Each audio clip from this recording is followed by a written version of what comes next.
Good afternoon. I made it. How are you? Nice to see everyone. When I do the kid yoga and I say, I talk to them through the screen, I'm always like, I can't see you, right, kids? Like, I can't hear you. Oh, I have my computer glasses on. So, nice to see you, even though I can't see you. Nice to be with you, right? That's proper. Nice to be with you. I'm Kristen. I'm the library director for the Island Free Library on Block Island. Welcome to my short story program for adult listeners. Nice to be with you. It is Wednesday afternoon, March 17th. Oh, happy St. Patrick's Day. Jeepers, I just realized I probably had a St. Patrick's Day or at least an Irish story. I'm looking around at my table of books. Oh, I probably had a story for today. I definitely did. Oh, well, maybe tomorrow. I don't have it with me today, and I'm going to read what I'm reading because I'm liking it. But happy St. Patrick's Day to everyone if you're celebrating. We had delicious lunch. Judy Mitchell, our, savior. St. Jude, somebody on the island calls her St. Jude. She made us corned beef and cabbage and all the fixins and cupcakes that she made green because she had lime jello and pistachio pudding at home. I think she decided on the pistachio pudding as the coloring. She didn't have any food coloring, but she had pistachio pudding, so she put that in the mix, and boy, they were delicious. So all is well here. It's sunny, cloudy, but it's really a nice day. It's still. And people are out and enjoying themselves. It was real fun. I walked to work. I did a couple of errands, walked around town, walked home, walked back to work kind of thing.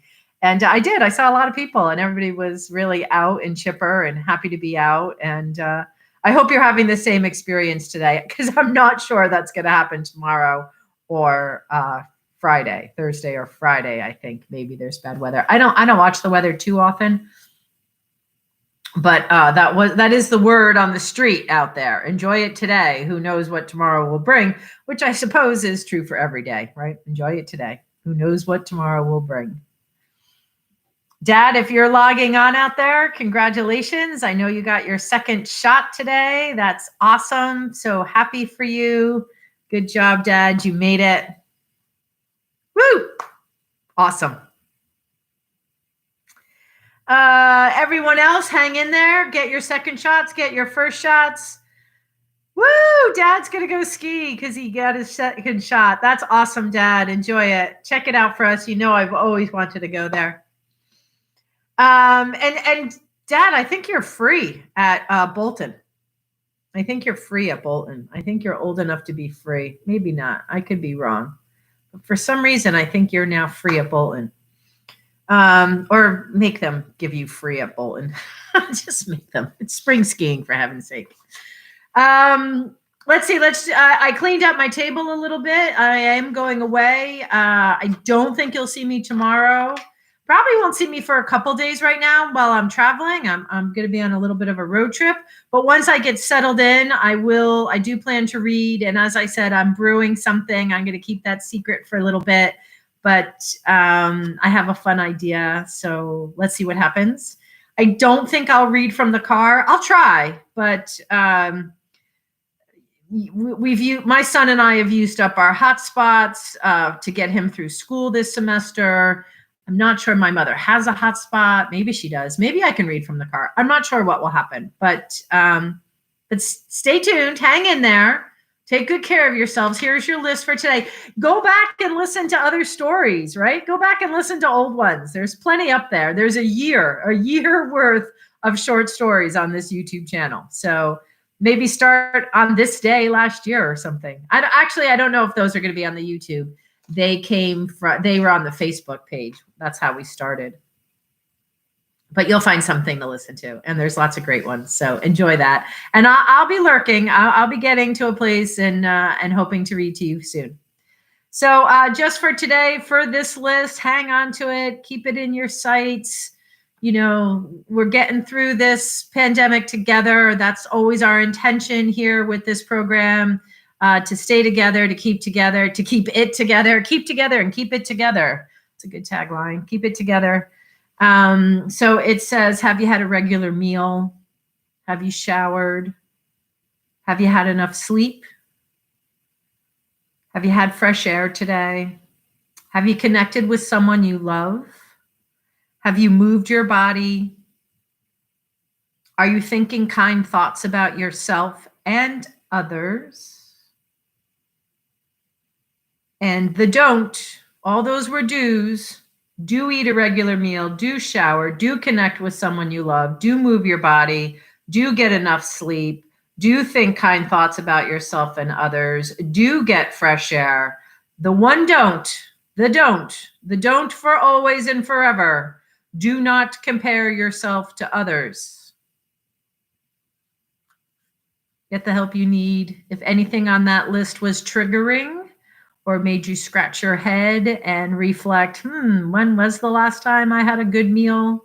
When was the last time I cooked myself vegetables? When was the last time I had a piece of fruit or a shower or called my neighbor or got outside? If any of those are triggering for you and it's not enough just to be reminded, please reach out for the help that you need. No stigma, no shame, no blame. Just take care of yourselves. Okay, so that's part of what we do here on Frankenstein Tea. And then we read stories and we stay connected to each other and our well-being and wellness through story. I have been working in the fiction room, sort of touching that collection, literally touching it, pulling every book out, looking at it, evaluating it. That's, doing collection development in our fiction room. And this one was on the shelf today. And I knew this book, Lori Moore, Birds of America, Stories. And it didn't have our short story sticker. So I pulled it and then I thought, maybe there's something I can read from this book, Stories. I want to see what it says under our tag. So it's copyrighted by Knopf in 1998, Birds of America, Stories by Lori Moore, Knopf, 1998. Okay, so let me get the cover back on right. It wasn't right. Maybe I'll do that after I read because I'm struggling with it right now. Okay, so I'll do that after I read. In fact, I don't like this cover at all. Let's take it off. This is what you do when you're a director. You get picky. You make your staff fix things. Fix this. I want this to be right. Okay. Lori Moore, Dance in America.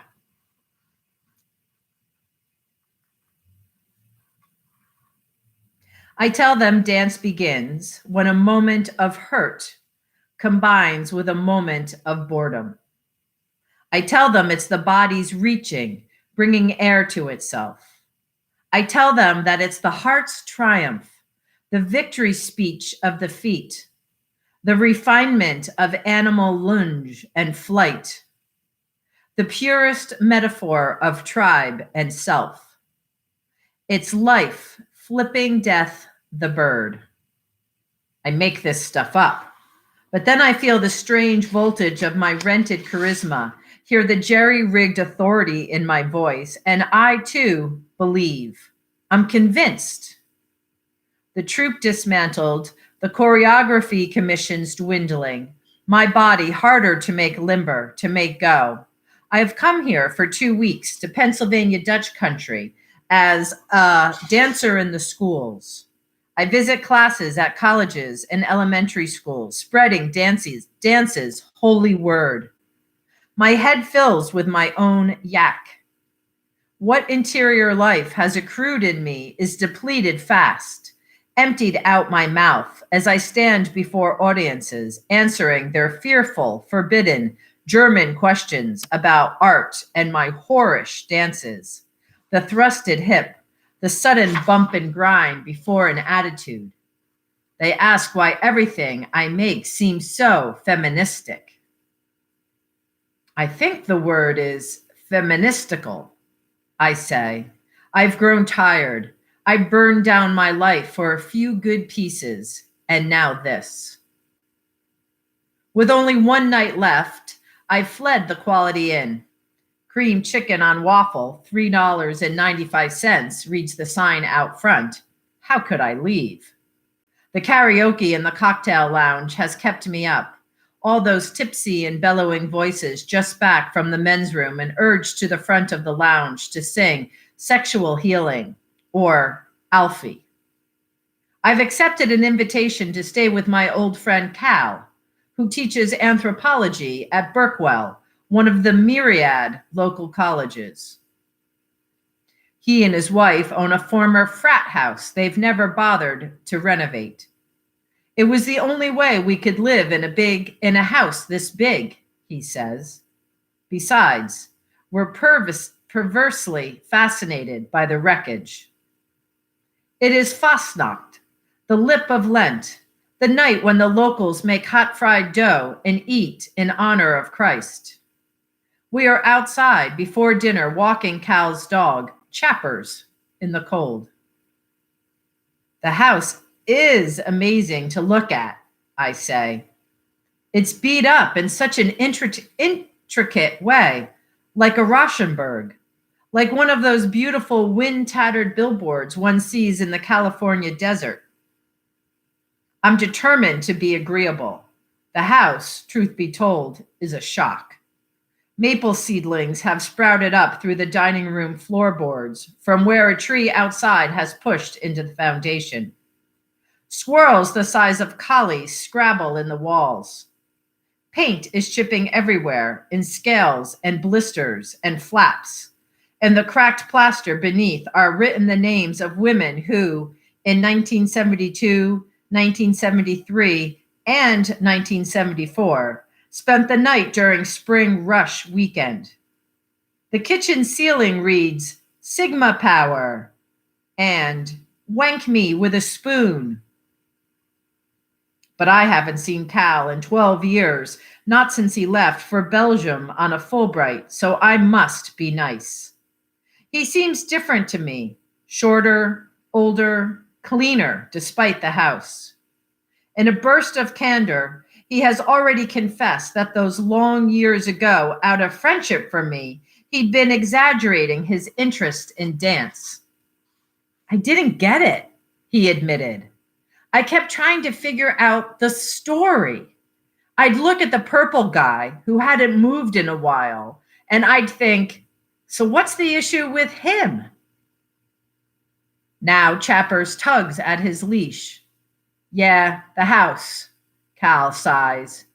We did once have a painter give us an estimate, but we were put off by the names of the paints. Myth, Vesper, Snickerdoodle. I didn't want anything called Snickerdoodle in my house. What is a Snickerdoodle? I think they're hunted in Madagascar. I leap to join him to play. Or eaten in Vienna, I say. Or worshipped in LA. I laugh again for him, and then we watch as Chapper sniffs at the roots of an oak. But a myth or a vesper, they're always good, I add. Crucial, he says, but we didn't need paint for that. Cal's son, Eugene, is 7 and has cystic fibrosis. Eugene's whole life is a race with medical research. It's not that I'm not for the arts, says Cal. You're here. Money for the arts brought you here. That's wonderful. It's wonderful to see you after all these years. It's wonderful to fund the arts. It's wonderful. You're wonderful. The arts are so nice and wonderful. But really, I say, let's give all the money, every last fucking dime, to science. Something chokes up in him. There can be optimism in the increments, the bits, the chapters. But I haven't seen him in 12 years, and he has had to tell me the whole story straight from the beginning, And it's the whole story that's just so sad. We both carried the gene but never knew, he says. That's the way it works. The odds are 1 in 20 times 1 in 20. And then after that, still only 1 in 4. 1 in 1,600 total. Bingo! We should move to Vegas. When I first knew Cal, we were in New York, just out of graduate school. He was single and anxious and struck me as someone who would never actually marry and have a family, or if he did, would marry someone decorative, someone slight. But now, 12 years later, his silver-haired wife, Simone, is nothing like that. She is big and fierce and original, joined with him in grief and courage.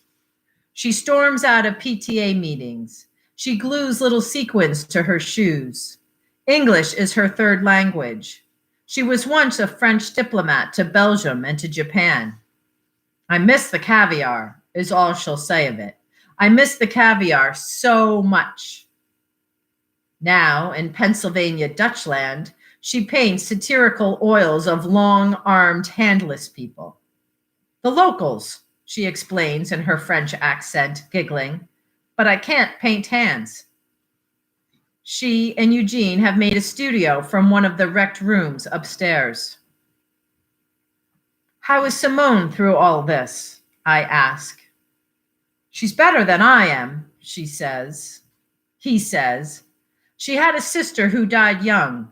She expects unhappiness. But isn't there hope? I ask, stuck for words. Already, Cal says, Eugene has degenerated, grown worse, too much liquid in his lungs. Stickiness, he calls it. If he were 3 instead of 7, there'd be more hope. The researchers are making some strides. They really are. He's a great kid, I say. Across the street, there are old colonial houses with candles lit in each window. It is a Pennsylvania Dutch custom, or left over from Desert Storm, depending on whom you ask. Cal stops and turns towards me, and the dog comes up and nuzzles him. It's not just that Eugene's great, he says. It's not just the precocity or that he's the only child I'll ever have. It's also that he's such a good person. He accepts things. He's very good at understanding everything. I cannot imagine anything in my life that contains such sorrow as this, such anticipation of missing someone. Cal falls silent. The dog trots before us, and I place my hand lightly in the middle of Cal's back as we walk like that through the cold, empty streets. Up in the sky, Venus and the thinnest pairing of sickle moon like a cup and saucer. Like a nose and mouth, have made the Turkish flag in the sky. Look at that, I say to Cal as we traipse after the dog, the leash taut as a stick. Wow, Cal says, the Turkish flag. You're back, you're back, Eugene shouts from inside, dashing toward the front door as we step up onto the front porch with chappers. Eugene is in his pajamas already, his body skinny and hunched. His glasses are thick, magnifying, and his eyes, puffed and swimming, seem not to miss a thing. He slides into the front entryway in his stocking feet and lands on the floor. He smiles up at me, all charm, like a kid with a crush. He has painted his face with merotheliate and hopes we'll find that funny. Eugene, you look beautiful, I say. No, I don't, he says. I look witty. Where's your mother? Asks Cal, unleashing the dog. In the kitchen, Dad. Mom says you have to go up to the attic and bring down one of the pans for dinner. He gets up and chases after Chappers to tackle him and bring him back. We have a couple of pots up there to catch leaks, Cal explains, taking off his coat. But then we end up needing the pots for cooking, so we fetch them back. Do you need some help? I don't know whether I should be with Simone in the kitchen, Cal in the attic, or Eugene on the floor. Oh no, you stay here with Eugene, he says. Yeah, stay here with me. Eugene races back from the dog and grabs my leg. The dog barks excitedly. You can show Eugene your video, Cal suggests as he leaves the room. Show me your dance video, he says to me in a sing-song. Show me, show me. Do we have time? We have 15 minutes, he says with great authority. I go upstairs and dig it out of my bag, then come back down. We plug it into the VCR and nestle on the couch together. He huddled close, cold in the drafty house, and I extend my long sweater around him like a shawl. I try to explain a few things in a grown-up way, how this dance came to be, how movement repeated breaks through all resistance into a kind of stratosphere, from recalcitrance to ecstasy, from shoe to bird. The tape is one made earlier in the week. It is a demonstration with fourth graders. They each had to invent a character, then design a mask. They came up with various creatures: Miss Ninja Peacock, Mr. Bicycle Spokehead, Evil Snowman, Saber-toothed Mom, half girl, half man, half cat. Then I arranged the kids in a phalanx and led them with their masks on in an improvised dance to Kenny Loggins' This Is It. He watches, rapt. His brown hair hangs in strings in his face and he chews on it. There's Tommy Crowell, he says. He knows the fourth graders as if they were royalty. When it is over, he looks up at me smiling, but businesslike. His gaze behind his glasses is brilliant and direct. That was really a wonderful dance, he says. He sounds like an agent. Do you really think so? Absolutely, he says. It's colorful and has lots of fun, interesting steps. Will you be my agent? I ask. He scowls, unsure. I don't know. Is the agent the person who drives the car? Dinner's ready, Simone calls from 2 rooms away, the wank me with a spoon room. Coming, shouts Eugene, and he leaps off the couch and slides into the dining room, falling sideways into her chair. Whew, he says out of breath. I almost didn't make it. Here, says Cal. He places a goblet of pills at Eugene's place setting. Eugene makes a face, but in the chair, he gets up on his knees, leans forward, glass of water in one hand, and begins the arduous activity of taking all the pills. I sit in the chair opposite him and place my napkin in my lap. Simone has made a soup with hard-boiled eggs in it, a regional recipe, she explains, as well as Peking duck, which is ropey and sweet. Cal keeps passing around the basket of bread anxiously, talking about how modern man has only been around for 45,000 years, and probably the bread hasn't changed much since then. 45,000 years, says Simone. That's all? That can't be. I feel like we've been married for that long. There are people who talk with their hands. Then there are people who talk with their arms. Then there are people who talk with their arms over their heads. These are the ones I like best. Simone is one of those. Nope, that's it, says Cal, chewing. 45,000. Though for about 200,000 years before that, early man was going through all kinds of anatomical changes to get where we are today. It was a very exciting time. He pauses a little breathlessly. I wish I could have been there. Ha! Exclaims Simone. Think of the parties, I say. Right, says Simone. Joe, have you been? Your head's so big now, And, well, what is this crazy thing you're doing with your thumb? A lot like the parties in Soda Springs, Idaho. Simone used to be married to someone in Soda Springs, Idaho, Cal says to me. You're kidding, I say. Oh, it was very brief, she says. He was ridiculous. I got rid of him after about 6 months. Supposedly, he went off and killed himself. She smiles at me impishly. Who killed himself? Asks Eugene. He has swallowed all the pills but one. Mommy's first husband, says Cal. Why did he kill himself? Eugene is staring at the middle of the table, trying not to think about this. Eugene, you've lived with your mother for 7 years now, and you don't know why someone close to her would want to kill herself? Kill himself?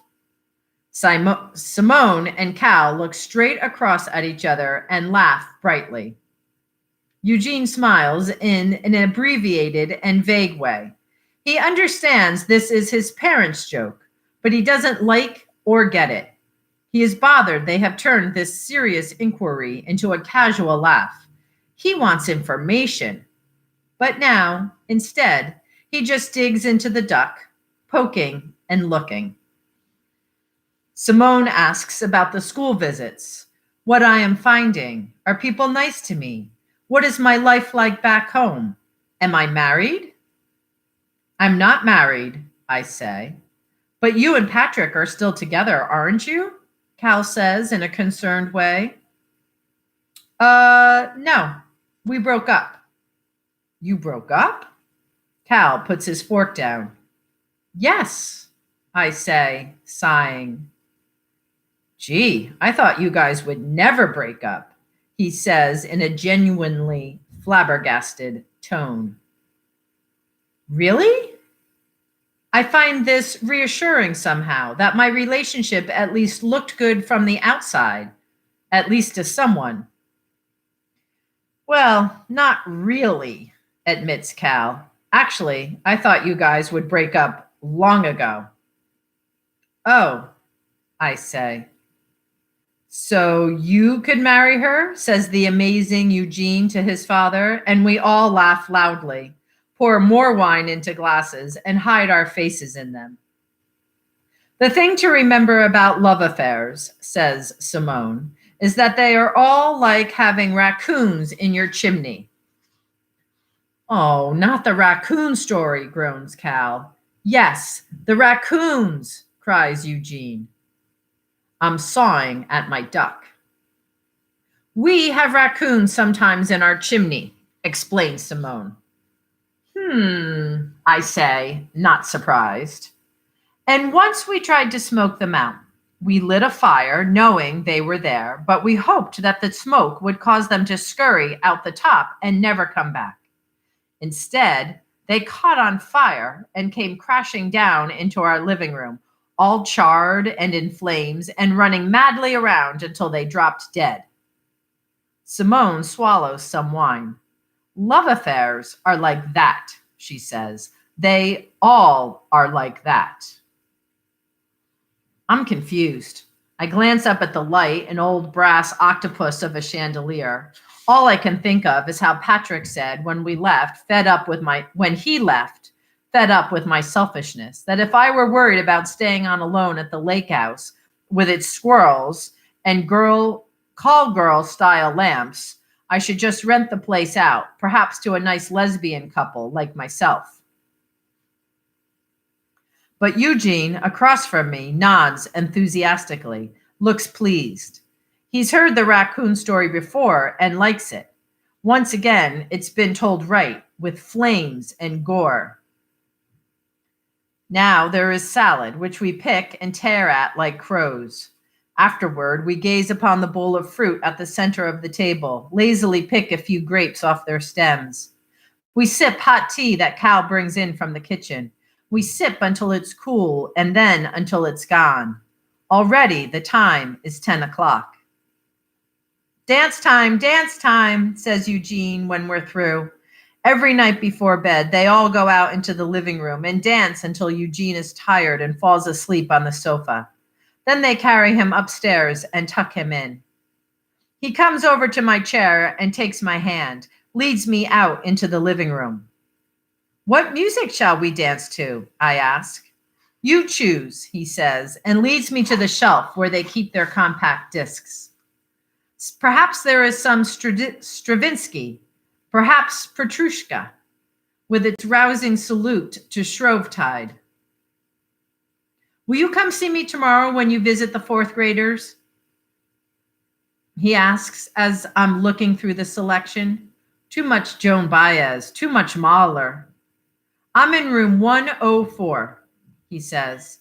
When you visit the fourth graders, you can just stop by my classroom and wave to me from the door. I sit between the bulletin board and the window. Sure, I say, not knowing that, in a rush, I will forget and that I'll be on the plane home already, leafing through some inane airline magazines before I remember that I forgot to do it. Look, I say, finding a Kenny Loggins disc. It has the song he heard earlier, the one from the video. Let's play this. Goody, he says. Mom, Dad, come on. All right, Eugenie boy, says Cal, coming in from the dining room. Simone is behind him. I'm Mercury. I'm Neptune. Now I'm Pluto, so far away, says Eugene, dashing around the room, making up his own dance. They're doing the planets in school, says Simone. Yes, says Eugene, we're doing the planets. And which planet, I ask him, do you think is the most interesting? Mars with its canals? Saturn with its rings? Eugene stands still, looks at me thoughtfully, solemnly. Earth, of course, he says. Cal laughs. Well, that's the right answer. This is it, sings Kenny Loggins. This is it. We make a phalanx and march, strut, slide to the music.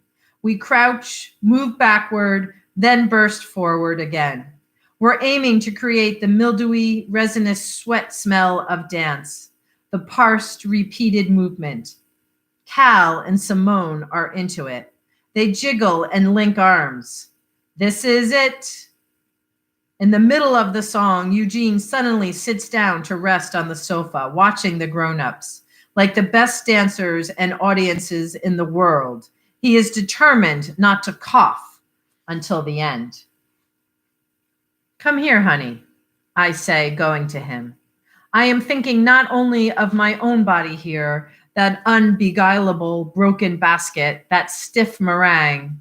I am not, Patrick, thinking only of myself, my last troop, my empty bed. I am thinking of the dancing body's magnificent and ostentatious scorn. This is how we offer ourselves, enter heaven, enter speaking. We say with motion in space, this is what life's done so far down here. This is all and what and everything it's managed. This body, these bodies, that body. So what do you think, heaven? What do you fucking think? Stand next to me, I say, and Eugene does, looking up at me with his orange warrior face. We step in place, knees up, knees down, knees up, knees down. Dip, glide, slide, dip, glide, slide. This is it. This is it. Then we go wild and fling our limbs to the sky.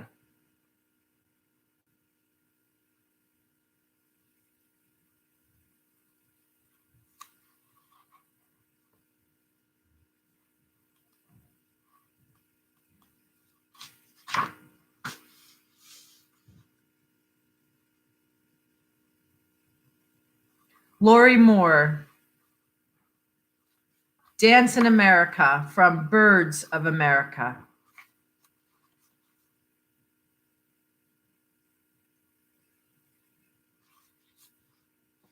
Did my best Kenny Loggins there for you.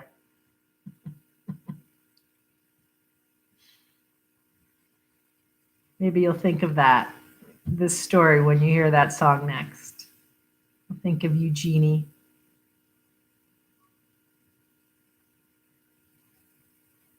All right, everybody, thanks for coming. If I record something later, you might see me tomorrow, but if not, hang in there. I will be back. I'll let you know when. Be well, mask up, eat right, sleep right, vegetables, fruit, rest, exercise, fresh air, vaccines, read, rest some more. Ski, have fun, Dad. Love you. Peace, everybody. Be well.